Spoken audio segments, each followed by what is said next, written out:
Unfortunately, it happens. It does happen. It does happen. I wish it didn't, but it does. If you read the title, yes, it does happen where people do lose their mobile homes while living in a mobile home park. They are taken from them and they don't see a dollar of it. Okay, it stinks, it's terrible. It's kind of the dark side of the mobile home industry, but the good news is it all can be avoided. So if you have a couple of minutes, please watch this video, take some notes on it. We're gonna dive deep into why people lose their mobile homes while living in a mobile home park.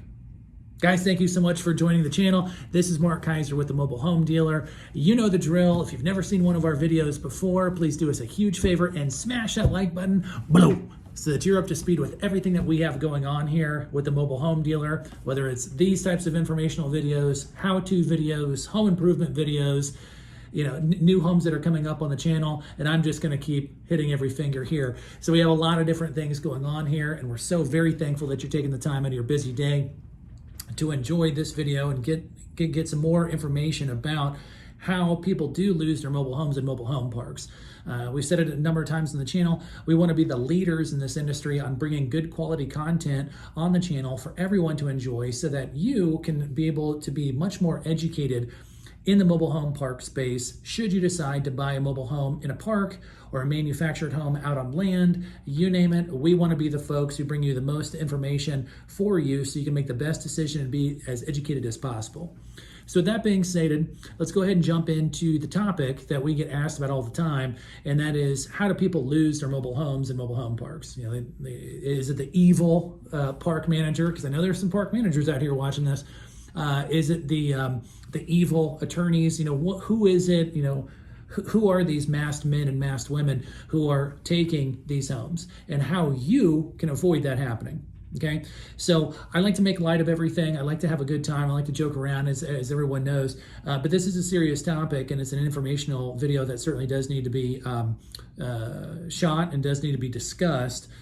Because looking around on YouTube and online, I just didn't see anything that someone was talking about this. So let's dive into it.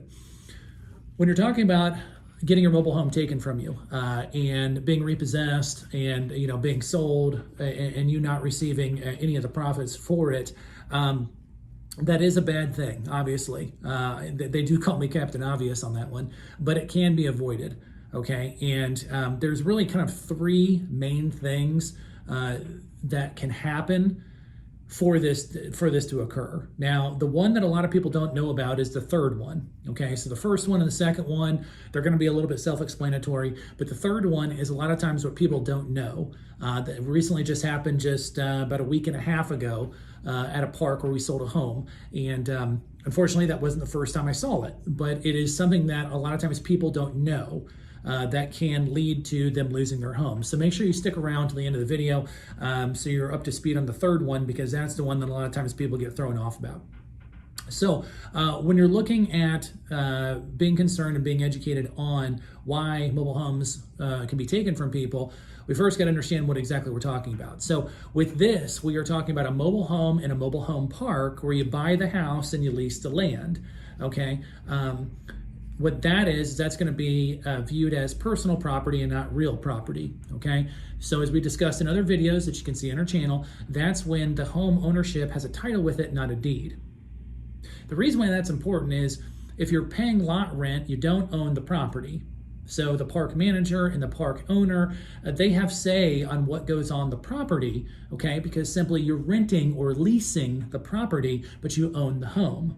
Okay, so when people say they're taking the home, a lot of times what that means is that they are being evicted out of the house. Now they own the home, so they could theoretically pick up the house and move it to another location. But as we've discussed in previous videos, it's going to be nearly impossible to get a permit by the county to move a home if it's older than 20 years old. The reason why we call them mobile homes is because the vast majority of the mobile homes that our firm sells are going to be homes that are much older than 20 years. So it's going to be almost impossible to move the house. So when people talk about getting their home taken, it's not really the case. What they are is they're being evicted and their home is being evicted. from the park because, again, they don't own the property.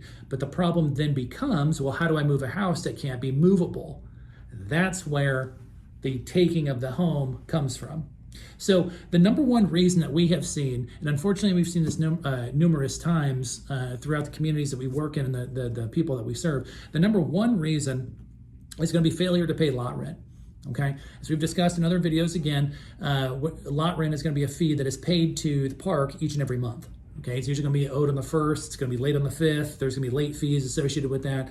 But not even messing around with the dates, the lot rent has got to be paid to the park every single month. Okay, if you don't pay for the lot rent, then an eviction can begin.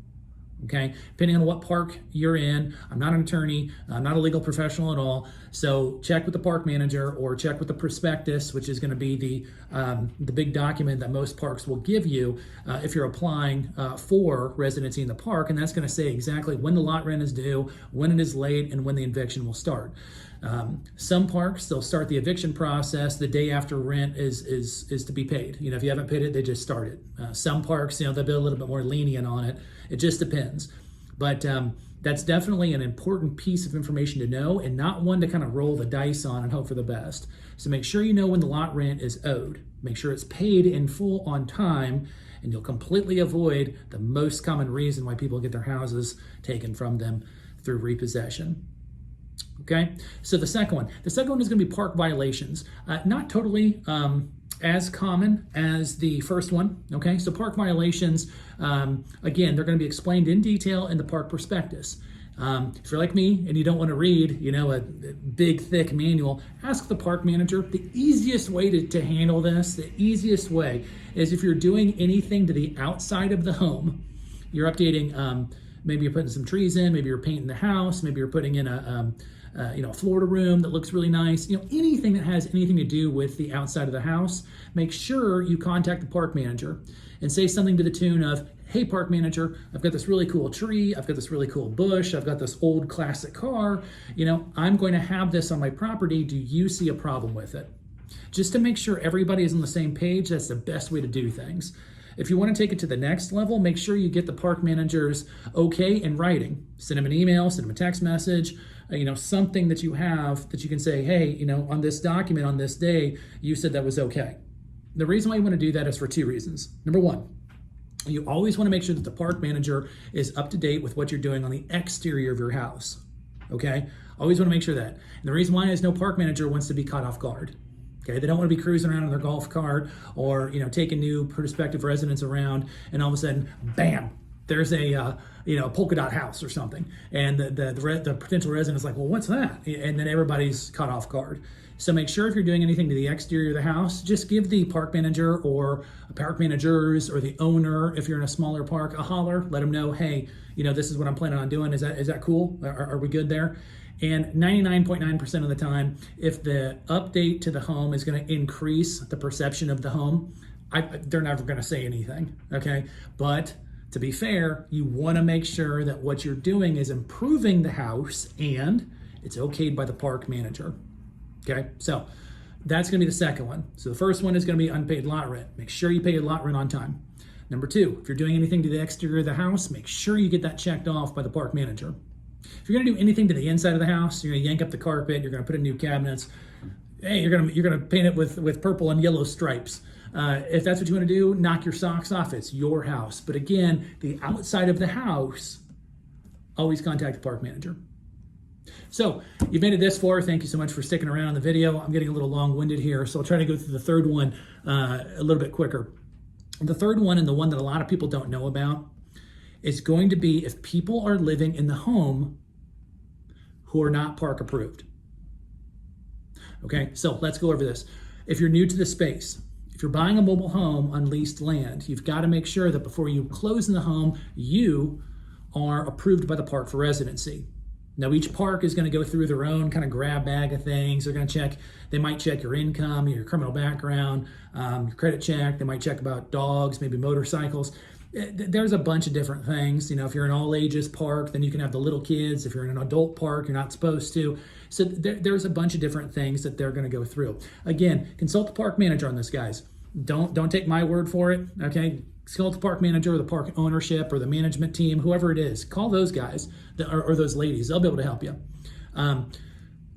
The person who buys the house needs to be approved by the park.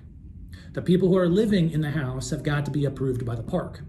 If someone is staying there for a long period of time and they're not approved by the park, you're going to run into trouble. I'm just telling you this in the front end, you will run into trouble.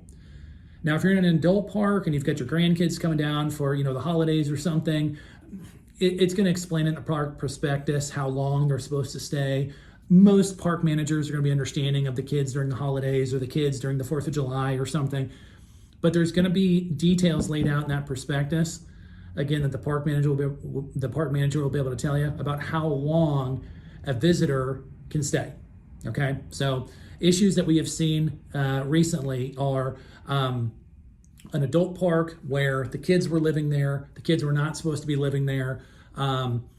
They would not leave. Well, they would not leave, so now you have people who are not approved by the park to be living in the park, living in a home. That's a problem, and that can seriously turn into a big, big issue and perhaps even lead to eviction or perhaps even lead to the eventual repossession of your house. So don't do that, guys.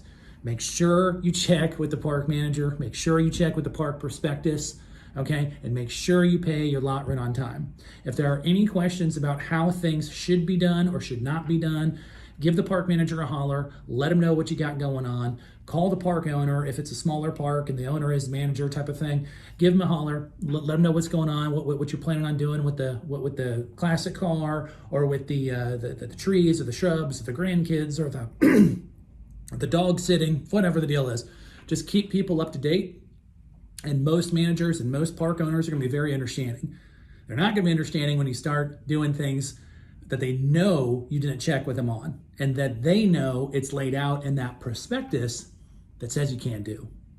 So it's a sad deal. It's unfortunate that people do lose their homes. It's kind of the black eye, if you will, of the mobile home space. It hurts my heart to see people lose their homes. It does. It's terrible. Every time I've seen that happen, I've always found out that it's one of those three things. They either didn't pay their lot rent, they either, were doing stuff outside the house they weren't supposed to, or people were living there full time that weren't supposed to. It's sad. My heart goes out to those folks for losing their houses, but I also got to go back to, well, which one happened? I've never seen a park manager, an evil park manager, take a house, or an evil attorney take a house, or an evil, whoever, boogeyman come in and take the house. I've never seen that. I've only seen things that go against the park with the money that needs to be paid, the things that are going on outside of the house, or the folks living there, and that causes the problem. So now that you know that, now that you're armed with this information, you can now start into the world of the mobile home parks, have a better idea, perhaps a little bit less concern of if there's really an issue with losing your house, if you get behind on lot rent or what have you. And I hope this brought you value going forward. Guys, this is Mark Kaiser with the Mobile Home Dealer. Thank you so much for being a part of this and being a part of all of our videos and being a part of the community. We sincerely appreciate it. We'll see y'all on the next one.